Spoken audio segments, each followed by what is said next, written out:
Karibu ndugu mtazamaji katika mwendelezo wa simulizi yetu ya Mfungwa. Basi Mfungwa fanikiwa kumuona mdada mmoja aliyekuwa pembezoni wa nyumba akiendelea kupeluzi. Alimsogelea. Dada yule alistuka, lakini Mfungwa alimtuliza akamwambia, please naomba unisikilize. Alimuelezea kila kitu, kuwa ametoroka gerezani, hivyo alikuwa anaomba hifadhi kwa siku moja kwa sababu ndugu zake walikuwa wanaishi mazingira haya, lakini amesahau nyumba kwa kutokana na muda mrefu. Basi mdada aligoma, lakini baadaye alimbembeleza na mpaka akamuelewa. Basi aliamua kumuita na Mfungwa namba 10 ambaye alikuwa amejificha ili kusubiria majibu kutoka kwa mwenzake.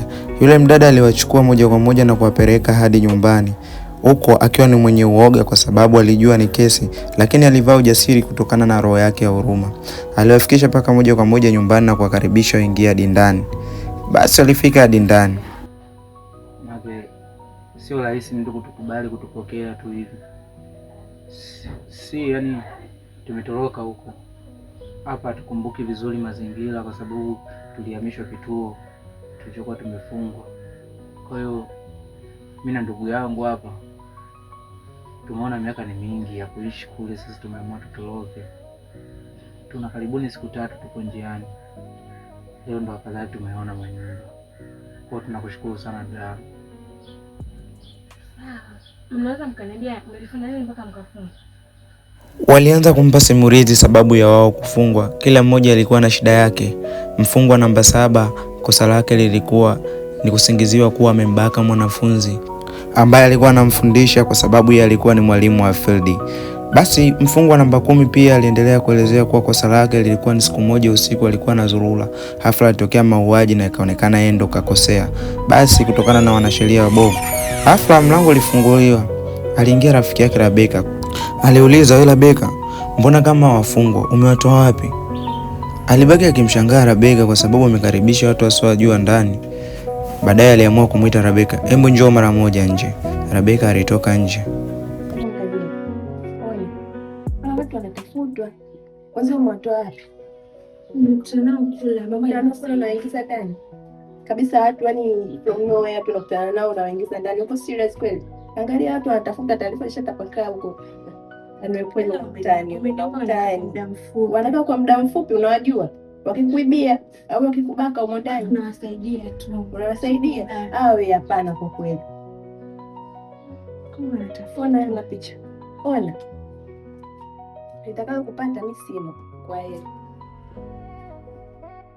Baadaye Rebeka alirejea ndani. Wafungwa walistuka kwa sababu hawana amani. Wanajua muda wote wanatafutwa. Walimuuliza kuna nini? Rebeka aliwaambia kweni na amani. Upande wa pili kwa Diana anapiga simu. Hello. Naongea na jeshi la polisi. Sasa nimeona taarifa kuna watu mnawatafuta. Wapo huko nyumbani kwetu. Wapo Wapo ndio, njoni muwafuate. Wapo wamekuja tangia asubuhi. Diana alikuwa mwenye roho ngumu, aliyopigia jeshi la polisi. Muda kidogo jeshi la polisi alikuchelewa, lilisogea mpaka eneo la tukio. Wakiwa wamekaa hafla alistuka, kumbe ilikuwa ni ujio wa Diana.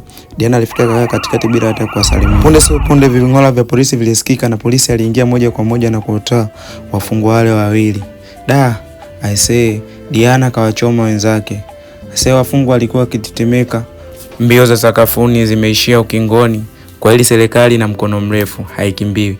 Basi jeshi la polisi lilitoa shukrani za dhati kwa Diana ambaye alionyesha ushirikiano wa kuwakamata wafungwa wao. Ghafla Diana alipokea simu kutoka sehemu ya nyumbani kwao. Mazungumzo yalikuwa ni kama ifuatavyo. Diana alipigiwa simu kutoka nyumbani kwao, alikuwa amempigia ni mama yake. Alimwambia kuwa umepata taarifa kuwa kaka yako Sadiki Mawese ametoroka kifungoni? Akamwambia hapana. Akasema yule kaka yako alikuwa bado mdogo, hivyo alienda kufungwa kwa kosa la kumpa mwanafunzi mimba. Akasema hebu ngoja kidogo, subiri na kupigia mama. Na baadaye aliwakimbilia wale wafungwa waliokuwa mbebwa na polisi. Akafika akauliza moja kwa moja kwa mfungwa namba 7, unaitwa nani? Mfungwa namba 7 alisema naitwa Sadiki Mawese. Diana akaja kugundua kuwa kumbe ni kaka yangu. Alianza kumwambia afande, sikiliza kwanza, huyu ni ndugu yangu. Afande hakuweza kumsikiliza kwa sababu tayari wapo kwenye mikono ya sheria.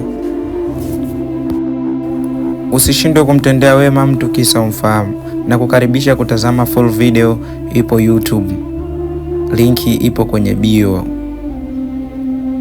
Please ni follow.